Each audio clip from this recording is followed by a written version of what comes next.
Hey guys, and welcome back Welcome back to Serene Pod. I feel like I had to do that a bit more softer because it's Serene Pod. Hey guys, welcome back to Serene Pod. It's myself, Mark. Selin's here.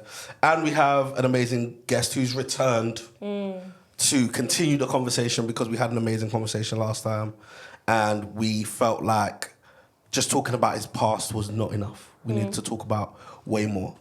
So today, hopefully we get the opportunity to hear more of his story and to, really shine a light on the amazing work that he's done and the amazing things that he continues to do. But first, before we do any of that, updates. How's your week been, Selin? Week has been good. Say week, we're kind of midweek at the moment, so. Yeah. I was just saying that I went to All Points East. Ooh, me too. Yeah, we all went mixed reviews, but Mixed, yeah. I am a big Joe K fan, so Yeah. I definitely fangirled out there. And I'm also a massive Cleo Soul fan and Salt fan, so fangirled out. The bits in between did not so much fangirl out on those. Yeah. I didn't really enjoy those at all, but the actual voice itself of Cleo Soul, I'm like in awe of because I just think she's got a beautiful voice. So that's me. Amazing. How about you? Yeah, I mean, obviously went to All Points East as well, which was cool. It was okay. I had an experience of a lifetime because I got to meet Kurt Franklin, which is, he's like the GOAT, my childhood of listening to gospel. So it was like unreal to actually meet him and talk to him and kind of banter with him for a bit. And other than that, I didn't really see anything else because there was so much walking. And I'm going to say this, but I really don't want anyone to take it in a weird way. Just hear me out. Okay. When you have somewhat of a platform, right? Some people know you. When you go to large events, people that do know you will stop you and talk to you.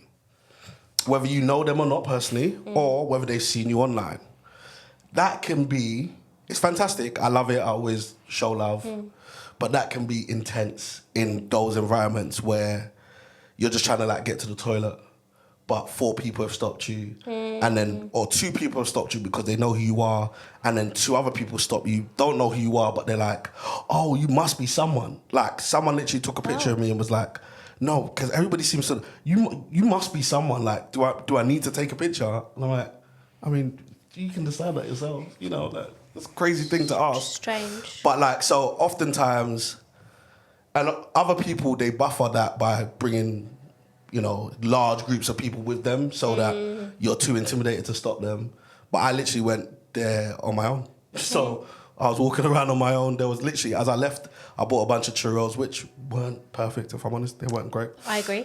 You had the churros as well? Yeah. They were overdone. Yeah, it was too much. So I bought a bunch of churros and I'm just eating my churros and imagine people like stopping me. Hey, got churros in my mouth. To the point where like someone actually was like, oh my gosh, I love your music, da da da. And I was like, oh, thank you. And I just gave them the churros because I was like, no point. I can't eat anyway. But yeah, so my experience was a bit odd, but meeting Kurt Franklin was everything. Was everything. All the bits in between I'm not too sure about. I do like Cleo Soul, but I think in that environment, something about it just didn't connect. But Kurt Franklin. So we have a guest who actually also went to this event. And if we had known, he would be, in my opinion, the most important person at that venue. He would have been the most important person at that park.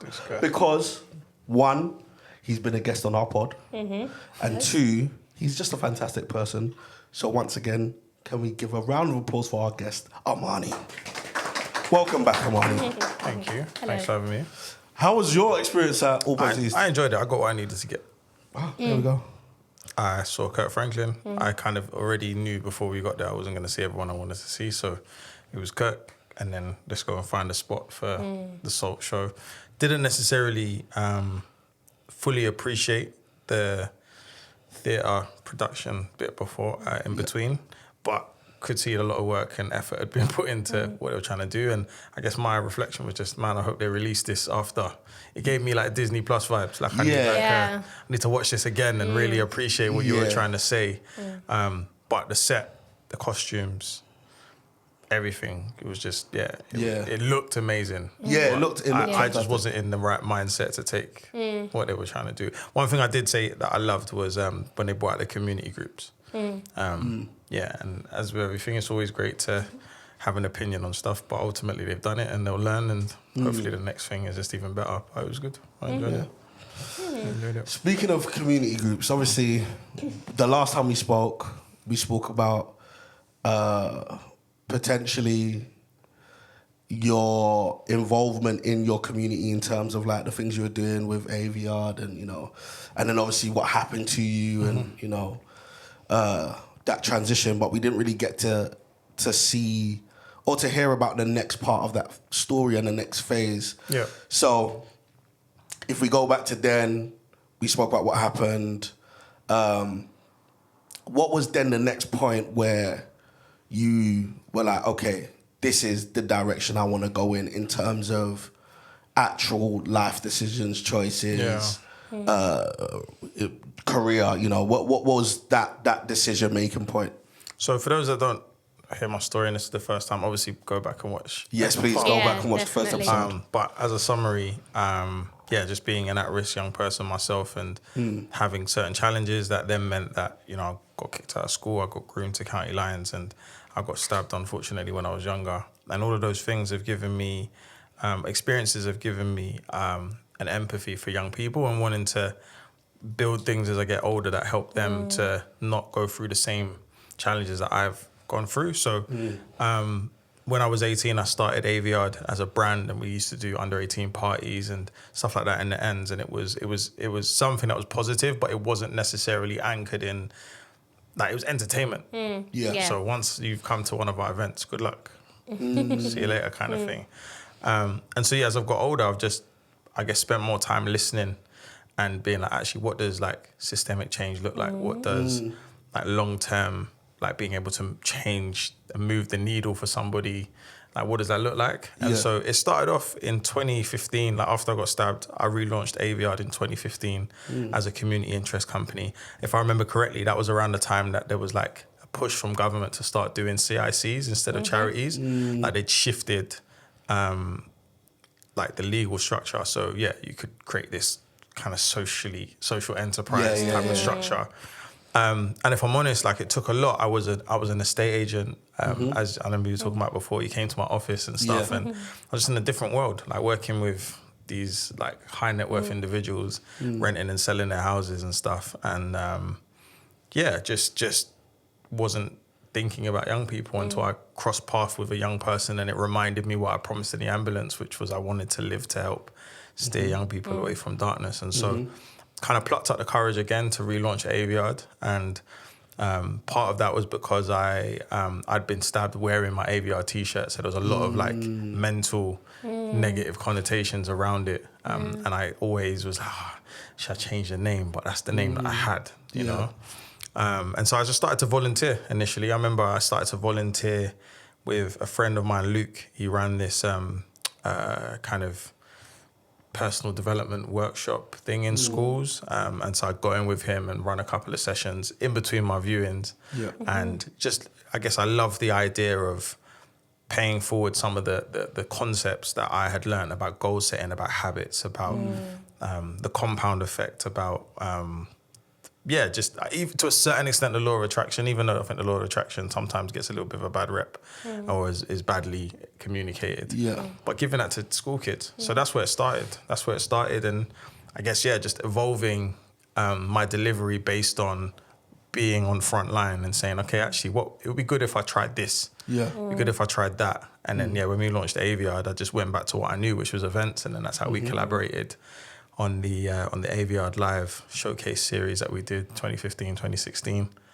And I guess it was all confidence building because, having had my confidence knocked after that situation and shutting everything down, it was getting back to a place of like, actually, you know, I remember that you probably remember this. Do you remember the first one? And I cried on stage. Do you remember? Oh yes. Do you remember? Yeah, because it was like literally a release of I've done it. Like I've climbed out of this hole, and like I'm in a space where I'm like, I'm it. Like I've done it. Like I've brought it back. So that's kind of the origin of Aviard, and then I'm sure we'll get into all the other stuff we do. Yeah, that's so interesting because it's come out of a traumatic experience, and then something has flourished to give back to the community, and like having that moment on stage and crying is like a reality check that's just happened. Like the light bulbs just switched on. Like, whoa, has this actually just happened? And that's amazing to show vulnerability to other people as well, which I recommend. Like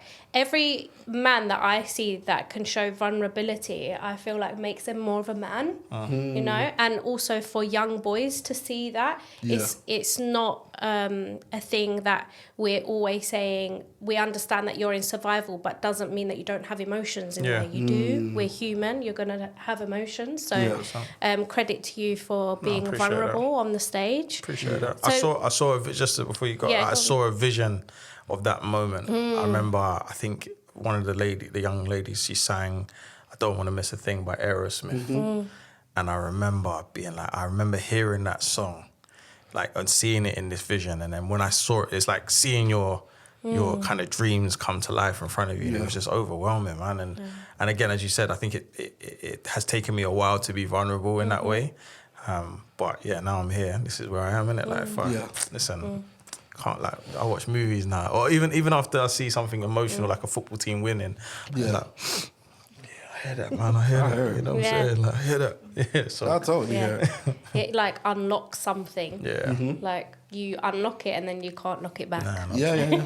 That's right. So where did you go from there? Like you started those personal development workshops with your friend for young people in schools. Then how did that kind of flourish from there? Well, he started it and I joined, which I will always give him props for, because it was his system. And then when he stepped it down and said, I don't want to do this anymore in this capacity, I took it over. But it was his concept, his stuff. It was called Max Potential. Yeah.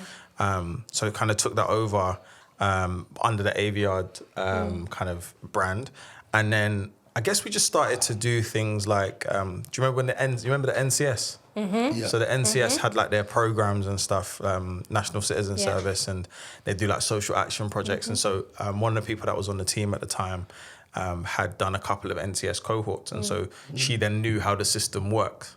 And she knew that, basically you could come in as like a partner and then they would give you like a bit of a budget in order to do like a bit of a pitch. So it was almost like a Dragon's Den thing. I'd go in there and do a Dragon's Den thing with the young people where I would tell them something like, and I think it was about knife crime, we did it, and then they would go out into the community and do like a social action project. So for a number of years I was doing those, and again just beginning to see like different elements of what youth work was like, because I didn't grow up in the youth club system. Like maybe went to a youth club here and there, but you know, I didn't learn it that way. And so it was, a lot of it was just spending time with people and being useful to other people's organizations and other people's visions. And then I think the real tipping point came, I don't think I was, actually, no, that's what happened. I worked for an organization called Spark to Life. I know Spark to Life. So Spark to Life. So Des was my youth pastor. Des, who founded it, he was my youth pastor at church. And when I was going through all the stuff I was going through at 15, 16, he would come and visit me in the care home that I was living in. And I always remember, because he's got his own story of going through stuff. And so he was always like a big bro to me, even to this day. And I remember he just started this like mentoring course. Like you could study to be a mentor, get like a level 3 or something like that. And so I remember going on that course and doing like a 6-week program or something, feeling that confidence. And then I was like, actually, if you got any jobs? And he was just like, well, if you can give me your Thursdays, you can go into a school for us. So I went to a school in Dagenham, and I was the in-school mentor. So I had a cohort of like maybe 6-7 boys or something like that, maybe something like that. And I would see them one-on-one, and then I'd also do group work with them. And so I'm getting like live alongside. I always remember I'd do that, and then I got my phone ringing for property stuff, and I'm leaving that and going to do viewings in the evening. But I'm just loving the school stuff. I'm loving being there and being a trusted person, walking around classes, like, and just being immersed in that environment. And so, yeah, it was a real crash course of like mentoring. And then, yeah, I guess from there, I think that social media was starting to kick off around after I got married, to 2016, so 2017-ish.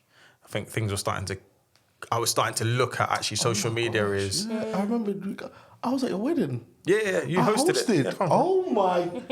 Flashbacks. Wow. Sorry, that unlocked like a...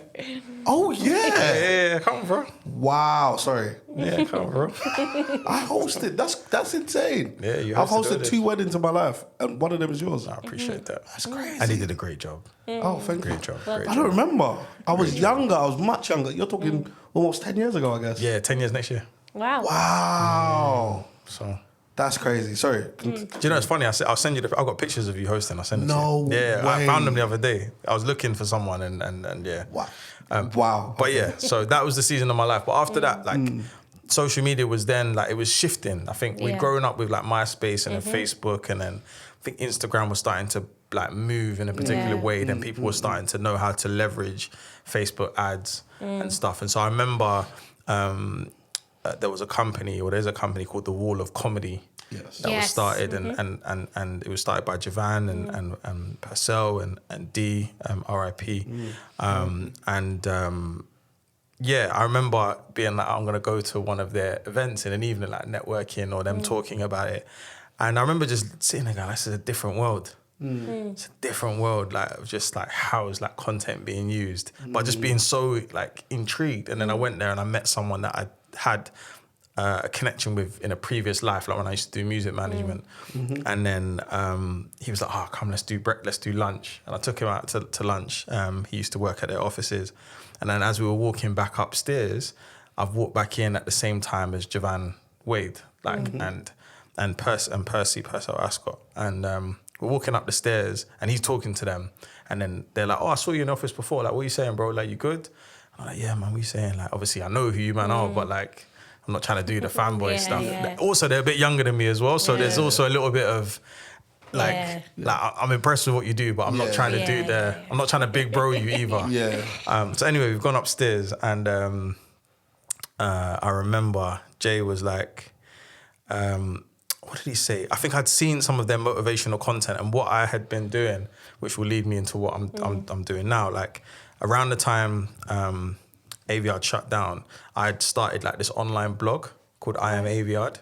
And it was about kind of sharing motivational entertainment content. Like back in the day, you used to have all those American people that would shout at you and like, you want this, and all that kind of stuff, like Eric Thomas guys. And so I'd started that, and when I got stabbed, I shut it down. But I'd always had this vision of creating something that would share that type of content. So when I kind of relaunched Aviard, that was something that I relaunched as well. And Javan and his brother had been putting out content. And so I remember saying, like, I love what you're doing. Like, I'd love to post something. And he was like, bro, like, I appreciate that. And I'm like, bro, like, you got thousands of followers. Like, you don't care about my thing. But he appreciated that, the genuine offer. And then he said, bro, do you want to come to my birthday tonight? I remember I called Ash. I was like, babe, I'm coming home to get my car. I've been invited to Javan Way's birthday. And yeah, went from there, took a picture. And then I think we arranged to link up a couple of weeks later. But I just think, I'll pause there. But I just think that season of my life of like just being inquisitive and being flexible and adaptable and trying to look at like what the trends were and not trying to come in like, because I didn't have a grounding in youth work, but I knew I wanted to serve. I knew I wanted to be helpful. I just spent time, like I always tell young people now, if you want to wear the crown, you have to carry the crown. So spending time in someone else's organization and just being helpful, even though you could argue that, okay, my story has, obviously it's done things that it's done now, but like at the time I still had the same story, you know. But I was just humble. I'm still as humble as I can be, but I was just humble. Let me just work. Let me just shadow you, you know. And that's just basically how I've kind of built that momentum. So yeah. That's so interesting. I want to kind of circle back to Aviard because obviously being part of it, there's a lot of. Aviard was amazing, man. There was a lot of things Thank you, bro. that came out of Aviard that were really, really powerful, really impactful.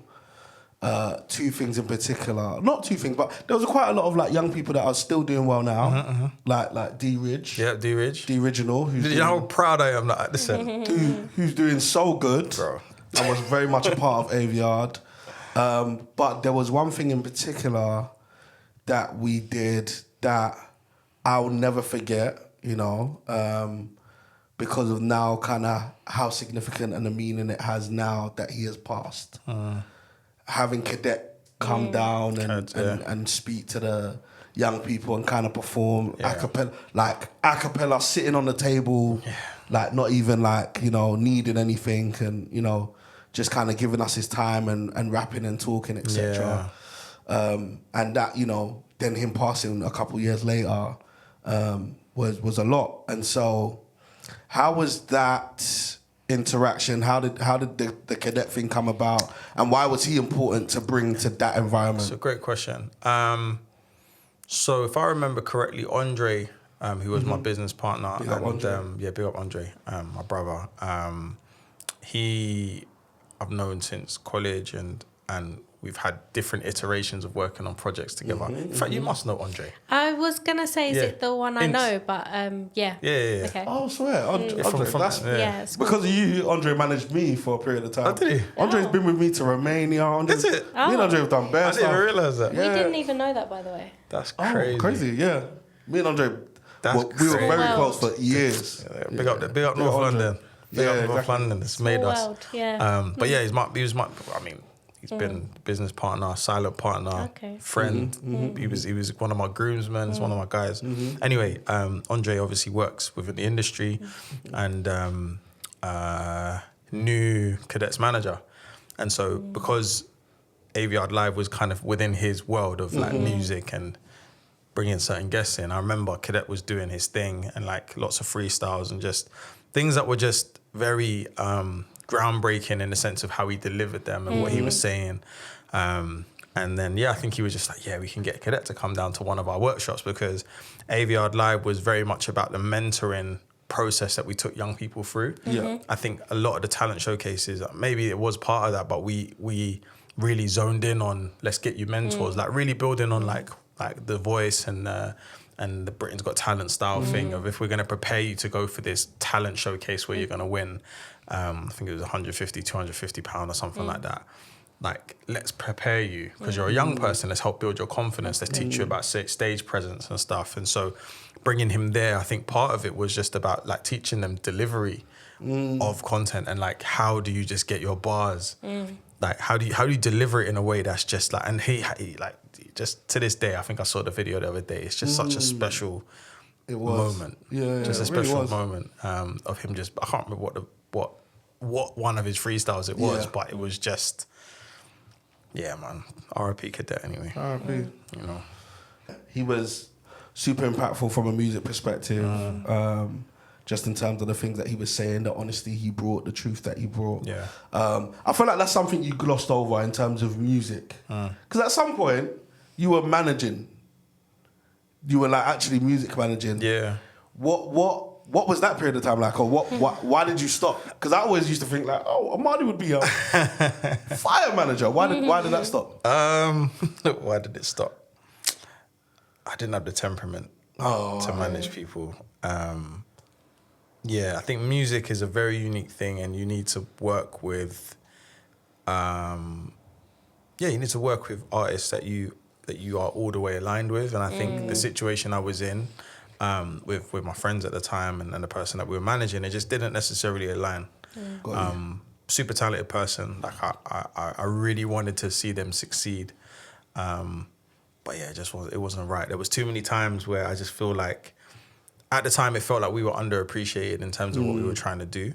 But again, that's equally, part of that is probably immaturity as well, and not necessarily understanding the music industry and how things work and like the hierarchy of stuff. So it was a great experience to learn what it was like to be behind the scenes and to have like key milestones of your video getting put on MTV Base or going to a performance and having to like now obviously I've got a number of friends that are like celebrities or famous or whatever if you want to call it that, and And so now I have a little bit of an understanding of how to engage those people. So I don't take it as like a waste of time. And going out into spaces and kind of being, I end up taking that a little bit of a security role when I'm with certain people. And one of my friends was in Love Island a couple of years back, and we went out to somewhere, and it was all of us, and it was at the time where she just came out. And so, the Love Island, hype is different. Everyone's got an opinion. And I just remember my brain went into protection mode. Just, go out. And I think all of those things, it's a really like random story. But yeah, I just remember little things like that I learned. But yeah, music's not, management's not for me. I hear it. It's not for me. And also because I used to rap, people don't always know that. I used to have bars like, well, because I've made the song for Ash at the wedding. True. Yeah. Just unlocking memories. Yeah. So I got bars. I got bars. Like, but I just, and I went to college with Chip. So but seeing it was possible. I had mixtape. I think I released one mixtape somewhere in the deep archives of the internet. And I thought I was going to make it. And it gave me hope at the time as a teenager to be in that world of entertainment and stuff. But I made a very conscious decision at 18 that I didn't want to go down that road. Because number one, I knew that when I met Ash, like that was someone I wanted to invest in. And I knew that music, that world is like very loose. Like it's like you're outside. And I knew it wasn't going to work. That was one thing I was very conscious of. And then also I think, again, my skill set is probably more behind the scenes. So there was while I love the stage, I now get to be on stage talking instead of music. It wasn't meant to be. Theo, we have to get Armani fire in the booth. It's impossible. Do you know how much money you have to pay to get me in front of That's right. Bro, we got it. Phil's got the beats as well. It would be ridiculous. Listen.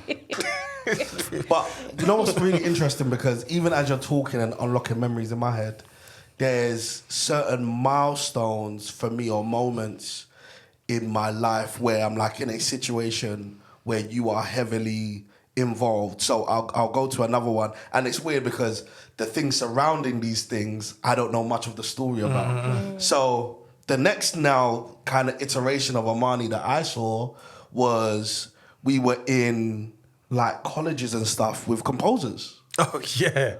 We were with the composers in colleges, and I remember we went to this event at the Roundhouse, and we were doing like amazing work. What was tell us about that season? What was that like? I bring it back to North London. Big up North London. Big up the ends. Big up Edmonton.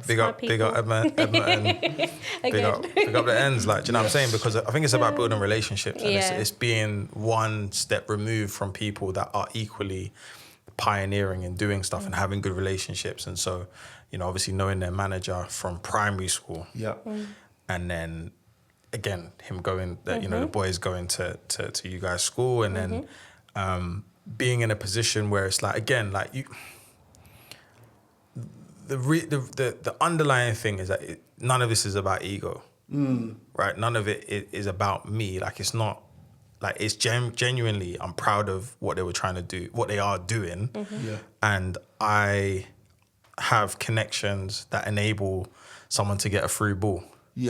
And the win-win of that is that the young people get something, but then they also get something. That's the win-win. And don't get me wrong, there's a nice feeling that you get from it, but it's not driving. Like, I'm not, let's do front and center. Like, I guess I'm super inspired by like the Black Godfather, Clarence Avon. Clarence Avon. If you haven't seen that, watch Legend. The Netflix documentary. But just behind the scenes, man. And if I could do all this stuff behind the scenes, trust me, you don't want to see me, because it's not about that stuff. But I do understand the need to have platform profile for certain things. But I just listen.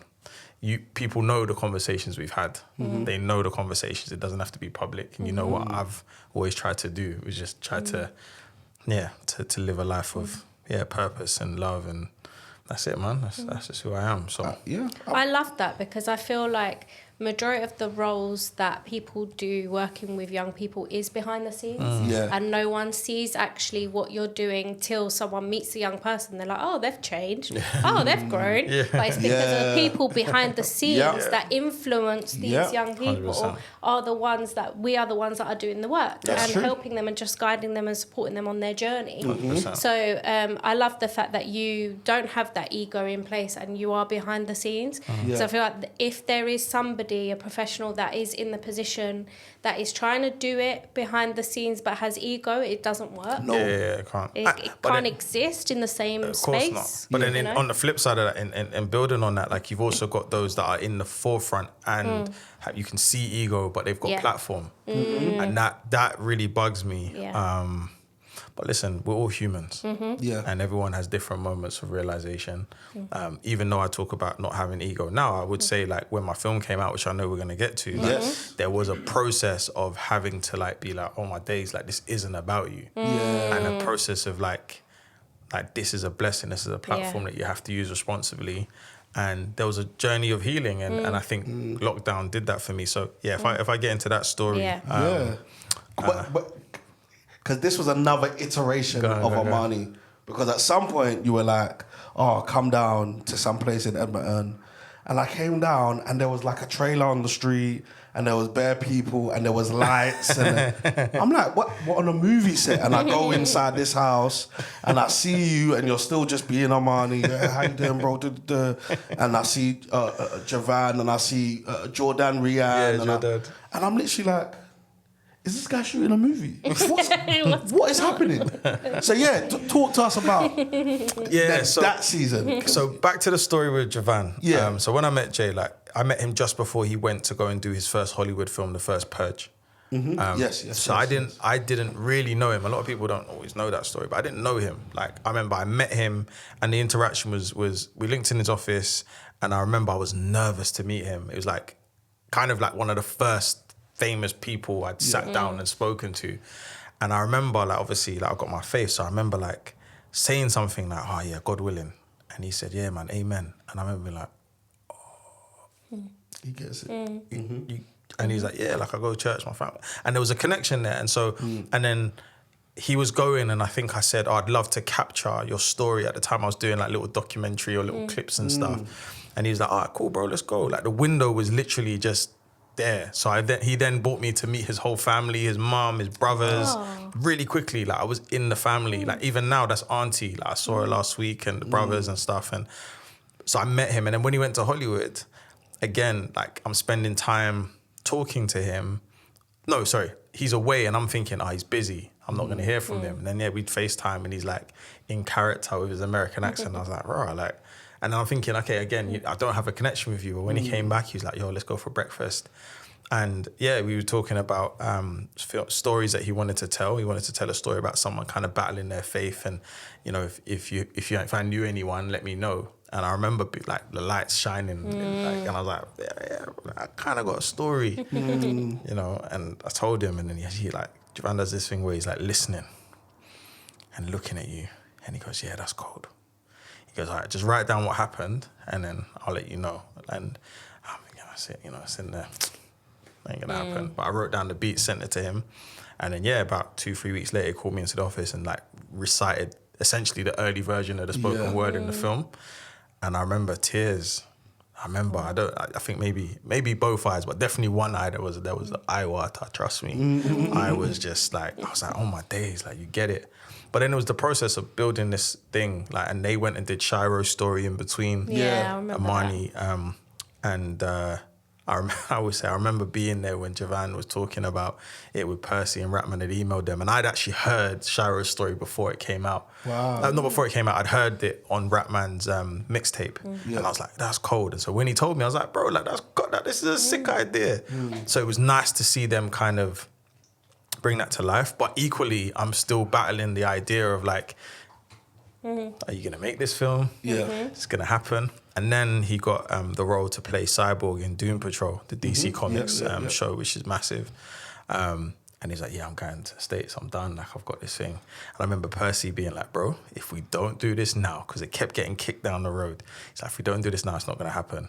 And then it was just the process of, like, I said, like, what do we need? None of us had the money at the time. There was lots of things going on with the business, and I just wasn't in that position. And we were like, boy, we just need a production team.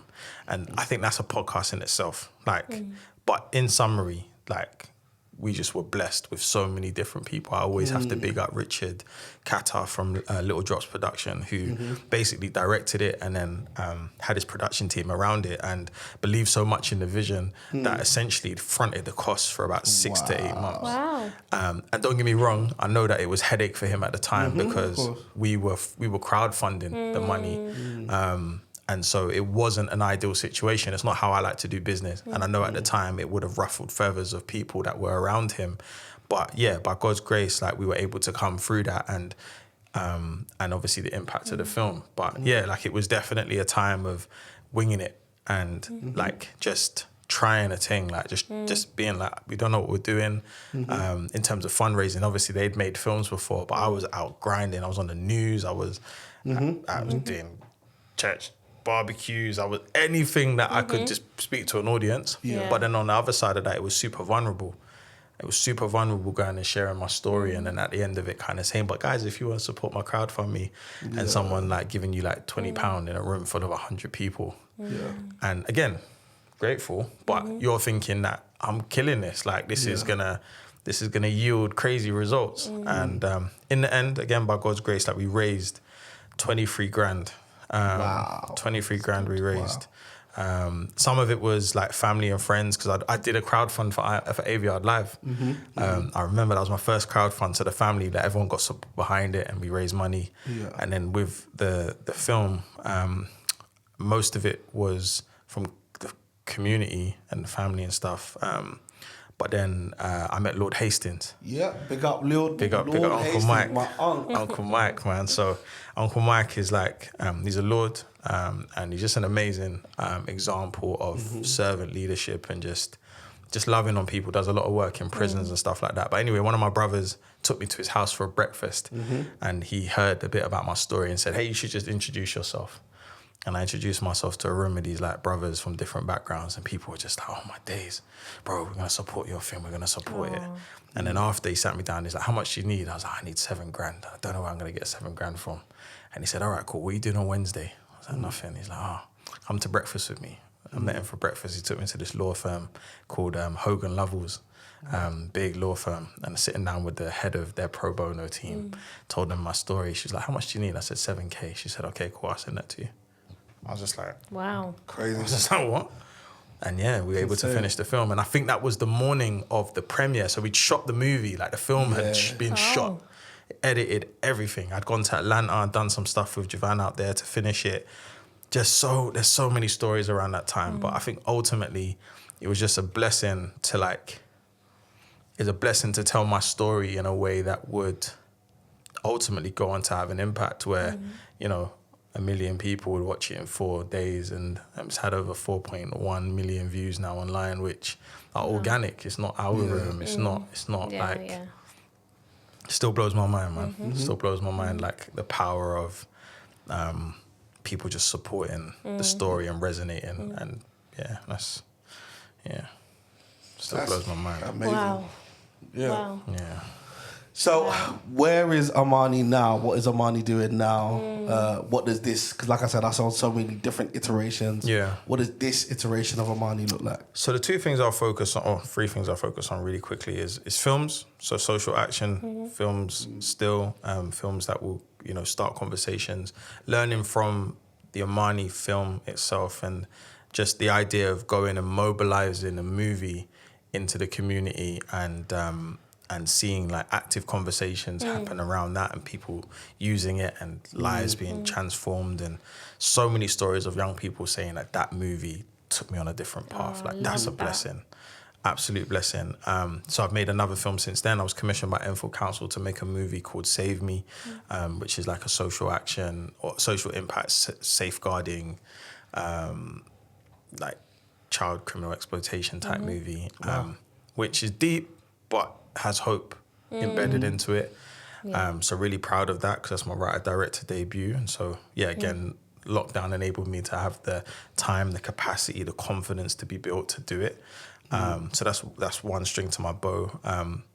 And now I sit on boards of like media production companies where I'm commissioning things and, you know, working with crazy budgets. And it's unreal to think that, you know, I've got 3 projects I'm working on right now that essentially in a couple of months could all be in production and I don't have to write or direct any of them. Like it's great. It's a blessing. In terms of programs and stuff, so with Save Me, I'll go in and still do assemblies and spend time showing the film and, you know, being part of campaigns and conversations around change. And I've been involved in a couple of like reports and policy conversations and stuff like that.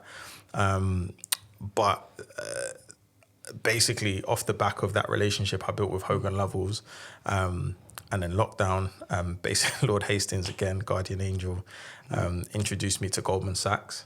And Goldman Sachs and Hogan Lovells basically came together and said, we want to create a program that's for young people. And they wanted to call it the Armani Project. And so alongside like the work I was doing in schools, now I have a targeted 6-month program with young people who need a second chance, where we have these mentors from Goldman Sachs and Hogan Lovells.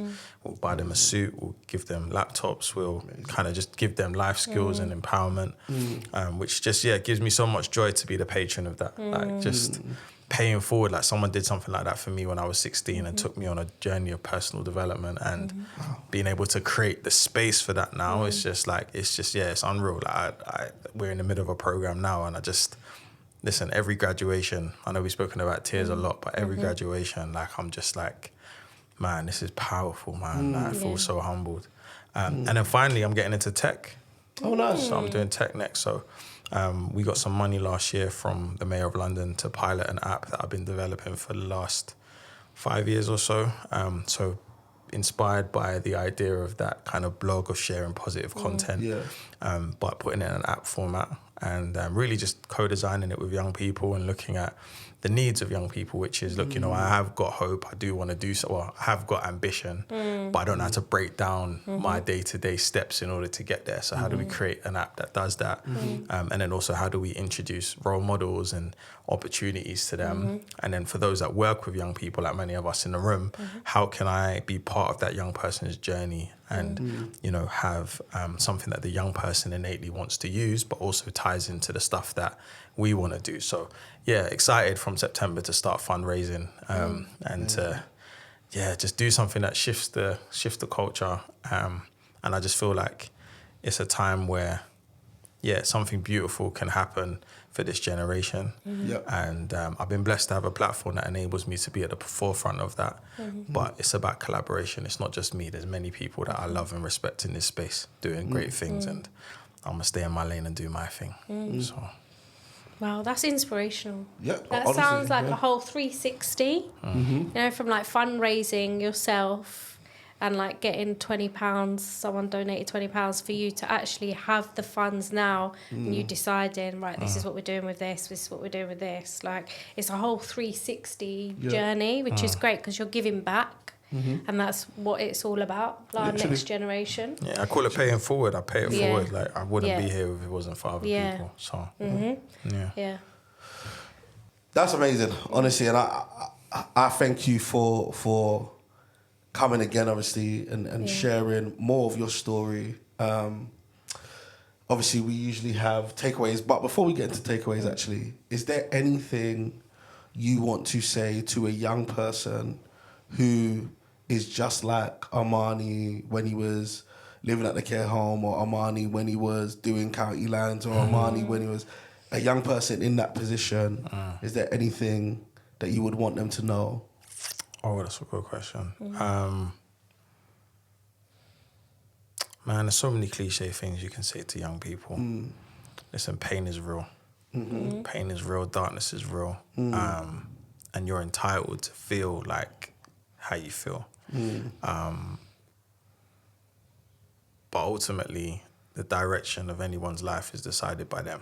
You know, and you can have all of these different things that happen to you, but I think it's about what you decide you're going to do off the back of that. And I know, again, that sounds really cliche, but it is down to the daily things that you decide to engage with, things that you might read, things you might watch, who you might be around, the habits that you might have. And don't get me wrong, no one's going to have a perfect sprint at this thing called life, but there are certain things you can do to help yourself. And I also think, again, along that helping yourself, I think it is about asking for help sometimes, or all the time, you know. It's about having trusted people, organizations.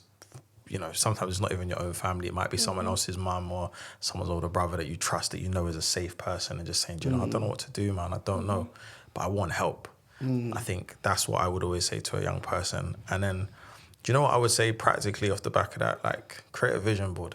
Create a vision board. And vision boards, you can look on Google and say, what's a vision board? And you've got apps like Canva now that will enable you to, like, create one pretty simply, right? Like, and I think vision boards are such a powerful tool for someone that is in a place of darkness, because one of my favorite sayings is, if your mind can go there, your feet can follow. And some people are in environments right now where everything around them just looks like bleak and there's no hope and nothing's going on. But I remember being in a similar space after I got stabbed, and like having this image on the wall of like family and a particular lifestyle or impact or whatever, and beginning to like work towards those things on a day-to-day basis begins to like kind of slowly, subconsciously move you towards, actually, this is who I want to be. And it's beautiful when you get there.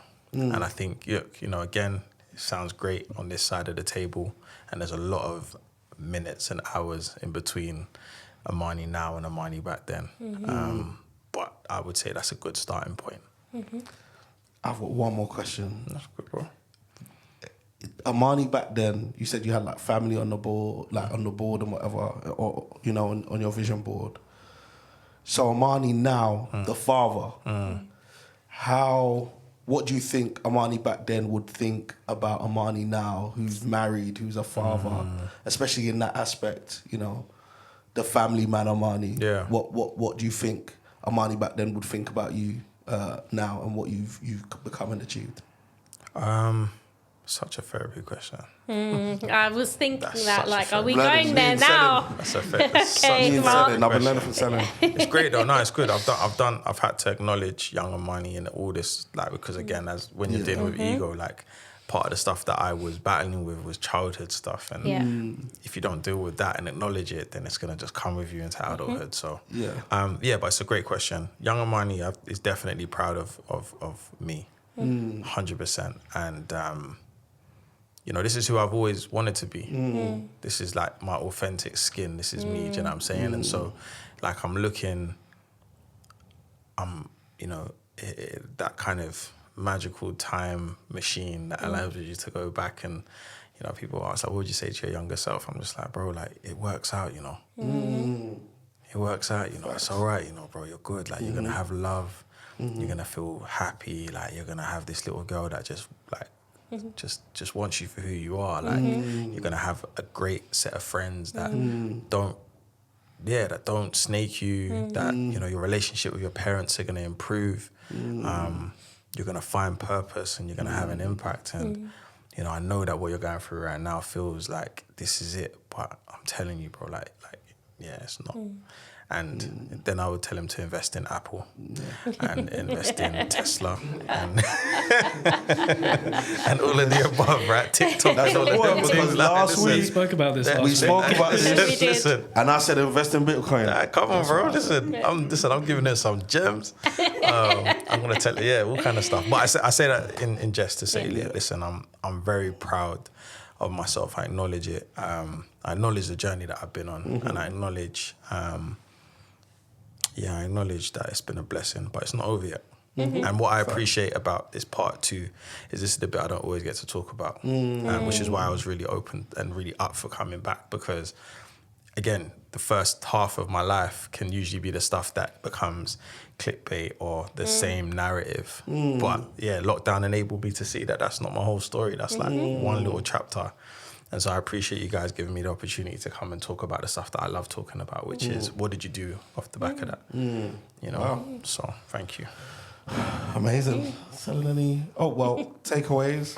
Takeaway, first of all, thank you for coming back and being vulnerable and sharing more of your story, because I agree with you. I feel like it's easy for people to share what they went through when they were younger, but what about now? Like, what's going on now for you? Like, do you have PTSD? Are you giving back? Are you doing something else? Like, you know what I mean? So I think our story doesn't end there, and there's more to our story, and our story is still continuing till this day. So I really appreciate you being vulnerable and coming back. And my takeaway is inspirational. I feel really inspired by your story. Thank you. And I'm like, let's do more. Yeah. We're doing a lot as it is, but let's do more. That's how I feel. Like, you've inspired me. I feel like we should do more. For sure. Yeah. And the key is to collaboration as well. Yeah. Collaboration, for sure. I think the biggest, you said a lot that was just amazing, but the biggest takeaway for me was that I think it's so interesting that the same story years later on camera was worth so much. It's like the story didn't change. It's just that somebody filmed it and created it and put it together, and all of a sudden it's touching lives and changing yours. And it's the same story that someone else would just hear and fob off or say, you know. And it's just that it's the magic of the fact that actually your story has value no matter how long you tell it. Do you get what I'm saying? In 10 years, your story will still have value, you know, and still impact a different group of people. It reminds me of like when everybody went back to start and watching The Office again when it got on Netflix, and the whole Office cast were like, this show has been done for ages. And all of a sudden, all these new generation love it. And I think that's so impactful that our art and our lives and the stories we tell can still have value even when we think they don't anymore. So I think that's the beauty of your story, that your story continues to have value. And that's my takeaway. Theo! Yo.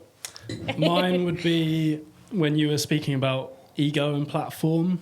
And just sort of, maybe it's more of a highlight for me of, it's a very interesting dynamic to consider when you're in a role, and sort of like when does ego step in the way and when doesn't it? And I just thought it was interesting to see your perspective on it. Thank you. And I agree. Any takeaways for you? I mean, do you know what? I think it's more of a milestone moment for me, especially as I mentioned with what we're doing with the app. I think I'm excited for the new chapter ahead, where I get to like have more conversations about the solutions and what you did, and delving deep into like the bits I don't always get to focus on, and, you know, beginning to carve out the next chapter of the story that I tell, because I'm now reflecting on what you did after the stabbing, and then you're going to get to a point in a few years where it's like, okay, and so this is what the app did, and this is the impact, and then all of that. So I'm excited to like get out of the same narrative. It's definitely served me well, and I know it continues to have impact, but there is something about evolution. And I'm definitely looking forward to the next chapter and using that as a foundation, but like taking it to another level. So that's been good to, even like you guys are probably, when we look back in years to come and you see what hopefully happens after this, like this is definitely probably one of the first conversations I've gone into this much depth. So yeah man, milestone. Amazing. I hope we are. We're excited for the next chapter, of course, and hopefully you come back and we talk about, oh my gosh, we're like, wow, Armani, you are now worth 75 million. You know what I mean? You've made 50 movies and changed the world. You know the thing, I know it's a joke, but the thing about it is I always say to people that I know that have money and vice versa, money is just a tool to do stuff. True. If you know that, otherwise it becomes like, and that's why you have to strip off ego and stuff before, because otherwise it's just consuming. Facts, like, that's true. You can't take it with you, man. Like, that's true. Like, you know. But being your friend, I want you to have money. I need to borrow something. So, I want you to have money. That's that. Real talk. And as we close, one of the things I've always said to my friends and my brothers is, listen, like, it doesn't serve me for me to be the only person in our group 100%. that is up. Doesn't serve me because I don't want to always be the person saying I'm covering this, I'm covering that. And I don't always want to get to a place in my life where you're meeting new people that are at new levels because I don't trust them as much. Yeah. I'm not going to be open and vulnerable with Yeah. them. I want to be up with the people I came up with. Yeah. And not everyone can go to this level with you. Someone said that it's like training to climb a mountain. Like, you dragging up that person, you've trained for it, and that person is struggling with altitude. Like, they're suffocating because they're not ready for it. So not everyone can come at this level. But for those that are on their own journey and they're training, like, listen, the view from the top is going to be amazing with the people that I love. I can't wait. 100%. Yeah, I can't wait. I always find that the older we get, the smaller circles that we get as well, and I like that.